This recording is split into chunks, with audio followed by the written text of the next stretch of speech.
is Enrique, and today I will talk about economy as a social science, capitalism and communism. Well, let's start. Currently, we have an excellent ancient system that allows us to acquire things. Only that, it makes a very numerical world where the progress that a person has contributed a lot to humanity. We are talking about the economy, this science of great and beautiful from which we continue to learn. The only this science has allowed us to advance the society exponentially. Now it is impossible to imagine a world without it. It is a great machine to which we all contribute day after day in different ways, in which mainly where there are transitions, there is an economy being. Then our income are the income from other people and from others and from others. It is a very simple machine if you want to see it that way, but very complex. Next. First of all, it is very important to clarify that economics is a social science. It is not an exercise and it probably never will be. It is also false that economics only studies money or that is defined as the study of money.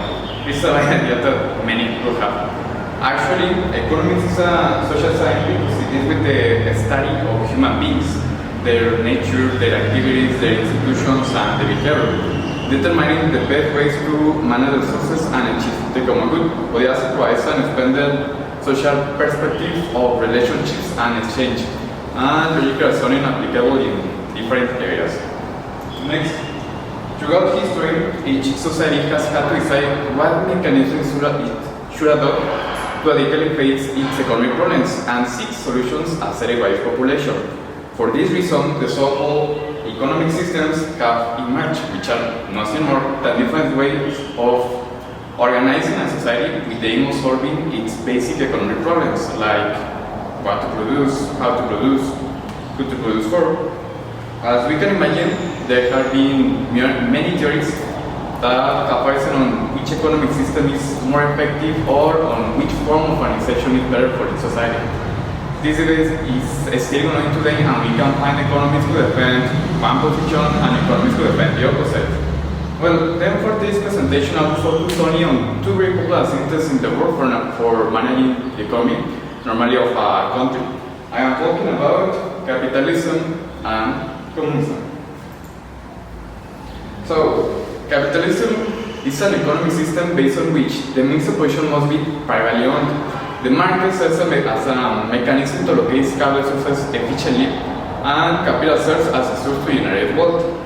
Next. The fundamental basis of capitalism is in the following pillars: private property.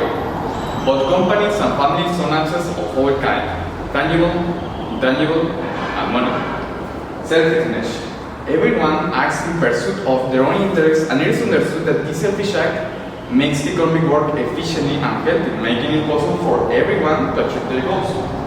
Free market, in which prices are determined by the convergence of supply and demand without any outside intervention. This way of financing the society takes elements from the work of Adam Smith. The author defended the idea that the pursuit, each one of their own happiness, did not only have the consequence the improvement of the living condition, but also an improvement to social level. There is the individual one and the whole one. Next, in order to understand capitalism a little, I will put its counterpart, socialism.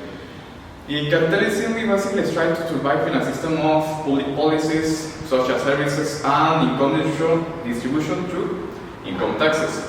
On the other hand, in socialism, you can survive without making any effort. This is achieved by overempowering companies and public government with taxes. What happens is that in a world where there is the ocean of capitalism, companies end up going from a socialist organization to a capitalist organization because it is more difficult for them to generate wealth. And also they have a lot of organ to maintain society. In conclusion, in capitalism, society benefits companies and the government. And in socialism, companies and the government benefit society. It should be noted that socialism is an extremely unstable system. Actually, well, it doesn't work. Next. So now, communism. Communism emerged as a critique of the capitalist system. According to it, this is the cause of social inequality and injustice. This has induced a large gap between social classes. In this way, it proposed joint ownership of productive resources. That is, there is no division of labor between rich and poor. Next. The foundation of communism were developed by Karl Marx and Friedrich Engels. Karl Marx proposed the idea that capitalism produces oppression, which will lead to later social class wars and revolutions. So Marx and Engels shared the criticism of the capitalist system and jointly developed the word capital. According to communism, a state communist party must be established to form the so-called dictatorship of the proletariat. Goods and services will be produced according to a centralized planning mechanism, where there will be no competition or free markets. At this stage, the social class will be eliminated until it reaches a position where the state is no longer necessary, and abolition it. Next. There are several possible effects of communism. Among the most relevant are new social classes. Some authors have criticized communism, pointing out that the elimination of social classes is a utopia. Communism will only generate new social classes where workers will also increase the degree of power and control over resources. Inefficiency. Central planning and the elimination of entrepreneurship lead to productive inefficiency. Thus, many of the scarce resources are lost or underutilized. Lack of incentives. Because individual effort or initiative is not rewarded, people and companies stop trying to be more productive, reduce costs, or innovate. Political system. One of the differences between the two types of regimes is the political system. In capitalism, democracy reigns, while in communism there is a dictatorship of the Communist Party. However, it can explain that the capitalist system doesn't presently entail the pure system of democracy because over the years, dictatorship has coexisted with capitalist system, as was the case, for example, in Spain. Organization of the economy. In capitalism, the supply of goods and services is governed by the laws of the market. It is this that suggests what should be created and at what cost. Communism, on the other hand, follows the guidelines of central planning. Clearly, the communist system was in danger of carrying unnecessary things that were not demanded by consumers. By the way, in the capitalist system, an important part of the economy is governed by the general state budgets, which can also be considered as a form of centralized planning. To pretend to explain that the capitalist and communist systems are not antagonists is to be out of the truth. Anyway, it is undeniable that there is no pure system and that all have properties of one or the other to different degrees. For that reason, it makes sense that ideologically, not a fully capitalist or communist system is defended, but a system with more properties of capitalism or communism. China is a clear case of what has been argued. How is it possible for a communist economy to coexist with a capitalist market organization? Well, because China is neither capitalist or communist, but a hybrid of the two. Despite the fact that communism proposed very interesting things for a good economy, the reality is that it continues to have values by leaving aside very important things to stimulate the economy, such as the free market. When trying to achieve a more equal world, that is, by distributing resources among people in the same way, you will have it that now the productivity of all people is considerably reduced because these people are no longer fighting for what they need. It may sound a bit selfish, I know, but if we start from the tips, we will realize that this is the nature. This is the way in which we have been programmed to survive, and it was something very complicated and dangerous in hundreds or thousands of years to change that of human nature, that behavior. Now, from this perspective, we know that the companies that are the main thing in the microeconomic sector, but in their conglomerate also contributes large percentage to the microeconomy.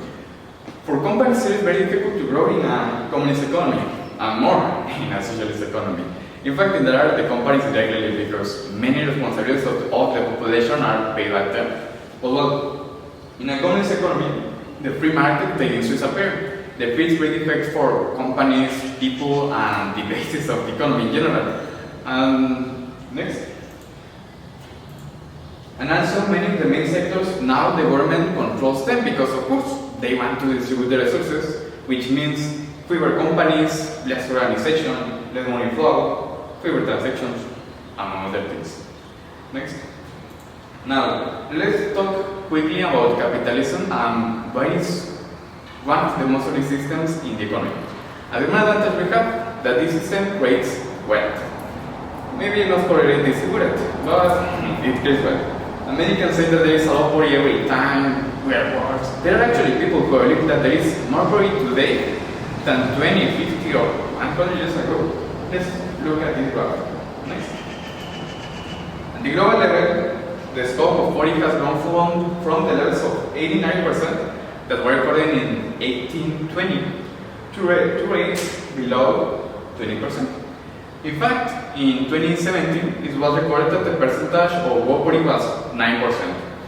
All this according to World Bank studies and economists working on and monitoring. It should be noted that this was mainly due to capitalism. Now, capitalism has going to work since inception like many other systems that was liquid, and it is that next. The basis of the economy, the way we understand the world, is very well founded on capitalism. The free market and public and private property has shown many results that couldn't be obtained by any other system. It is enough to observe, next, that the United States has the best economy with the capitalist system. And now, to culminate, most of the things that communism proposed can be done in capitalism. Communism proposed more equality, that needs to be covered, public and free, and the result for a good life can be properly provided regardless of your economic or social status. Well, Costa Rica is one of the best economies. Costa Rica destines all its public resources to education and health as a central priority, and now has a life expectancy of almost 80 years. 95% of the population has access to public health, and 96% of the population is alphabeta. I'm surprised, because I guess totally capitalist. Next. So to conclude, according to a lot of data, for me, you will have your own criteria. The capitalist system is one of the best economic systems to prosper a good economy. But is there much problem if it is another system? The answer is not. As long as the minorities of a good economy are respected. These aspects are not about numbers. We need to change our vision of the economy. Listen. Next. The economy should not depend on or be at the service of the loss of money. The objective of the economy must be good life, live well. The ultimate goal of economics is to make the world ethically better, a world where all people can enjoy a happy life and have the opportunities to achieve their dreams. That is what matters. So, despite any system, we must take care of that. So, yeah, we finish with this topic. Thanks for your attention.